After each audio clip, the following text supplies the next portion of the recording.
3 days since assuming office, Colombian President Abelardo de la Espriella is leading his nation's emergency response after a 7.4 magnitude earthquake struck the nation's western coast at 7:34 a.m. local time on Monday. The president immediately ordered the establishment of a unified command post and announced his own deployment to the region to coordinate the state's response. Marking 24 hours since the quake, official reports from the National Unit for Disaster Risk Management now confirm at least 111 casualties, with citizens trapped in collapsed buildings as search and rescue teams race against the clock. To begin, I entrust our country to the Lord Jesus Christ so that he may help us overcome this tragedy. On behalf of the government, there is full willingness, full commitment, and solidarity with the victims, as well as the inescapable obligation to assist them to be there and to help each of the affected departments and municipalities to move forward those territories that unfortunately have been affected today by this natural tragedy. It was agreed to declare the corresponding state of emergency, which will be signed during the course of the day. All of us ministers met, and the officials from the unit and other agencies to approve that emergency declaration, which will help us to address this natural disaster. The top priority is the rescue of the people who are under the rubble. That is the priority, to rescue the people who are still under the rubble. I call upon state entities and authorities to ensure that all official reports of damage are channeled through the National Crisis Room, which is the unified command post we have set up here at the unit's head SEAL headquarters. And so, at 12:30, today, we had 111 deaths, 87 injured. Why? 1,175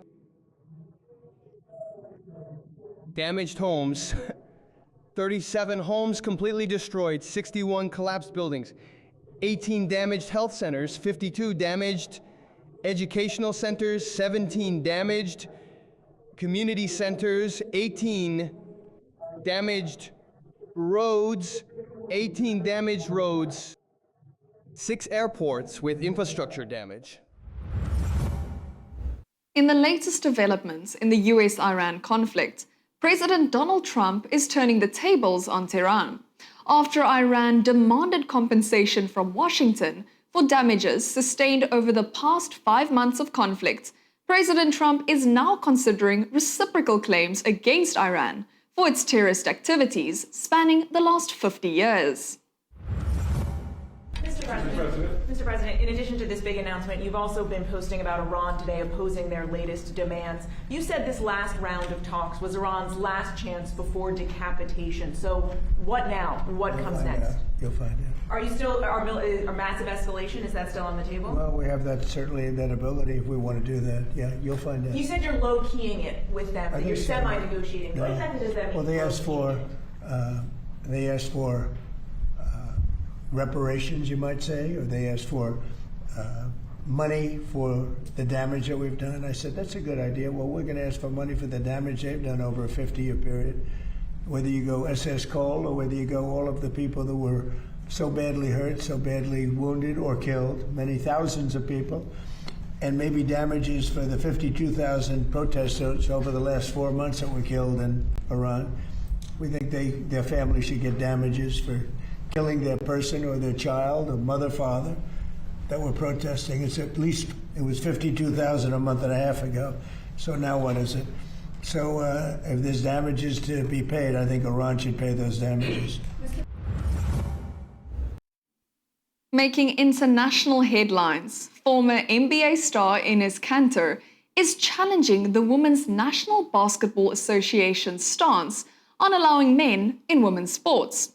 Raising a media storm, the former basketball player officially declared his eligibility for the 2027 Women's National Basketball Association draft, citing the WNBA's own criteria, which allows players who identify as women.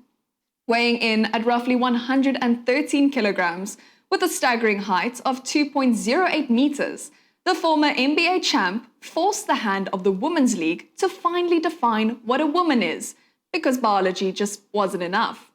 The WNBA has reportedly called an emergency meeting with team presidents and general managers, with the association acknowledging it is reviewing its transgender athlete eligibility rules following Kanter's declaration.